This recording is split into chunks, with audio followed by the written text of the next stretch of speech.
Hi friends, ఎలా ఉన్నారు? Welcome to our channel Parvathi Muchchat. Hindu సాంప్రదాయం ప్రకారం ప్రతి భారత స్త్రీలు ఇంట్లో తులసి మొక్కకు పూజలు చేస్తుంటారు. తులసి మొక్కను దేవతా స్వరూపంగా భావించి క్రమం తప్పకుండా దీపం వెలిగిస్తారు. అయితే తులసి మొక్క శ్రీ మహావిష్ణువు లక్ష్మీదేవి స్వరూపం అని పెద్దలు చెప్తుంటారు. ఈ మొక్కకు పూజలు చేయడం వల్ల లక్ష్మీదేవి విష్ణువు అనుగ్రహం పొందుతారని పూర్వీకులు నమ్మకం. తులసి మొక్కకు పూజలు చేసేటప్పుడు పుణ్యమే కాకుండా ఈ ఒక్క విషయంలోనూ తెలియక చేసిన కొన్ని తప్పుల కారణంగా అరిష్టం కూడా వస్తుందట.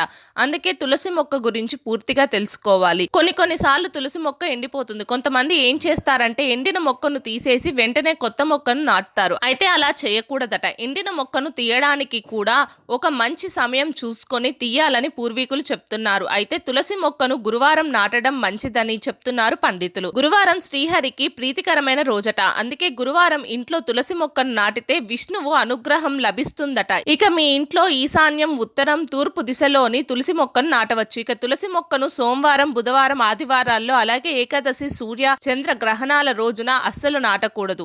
అంతేకాకుండా ఈ రోజుల్లో కనీసం తులసి మొక్కను ముట్టుకోకూడదని శాస్త్రాలు చెప్తున్నాయి. ఆదివారం, బుధవారం తులసి మొక్కకు నీరు పొయ్యకూడదు. అలాగే సూర్యాస్తమయం తరువాత తులసి ఆకులను కొయ్యకూడదు.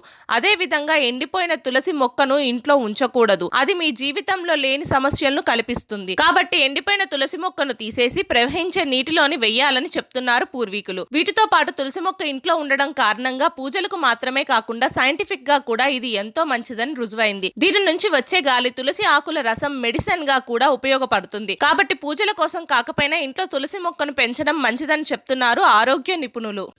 మా వీడియోస్ కనుక మీకు నచ్చినట్టయితే మా ఛానల్ని లైక్ చేయండి, షేర్ చేయండి, అలాగే సబ్స్క్రైబ్ చేసుకోవడం మాత్రం అస్సలు మర్చిపోకండి. మరిన్ని ఇలాంటి వీడియోస్ కోసం మా ఛానల్ని ఫాలో అవ్వండి.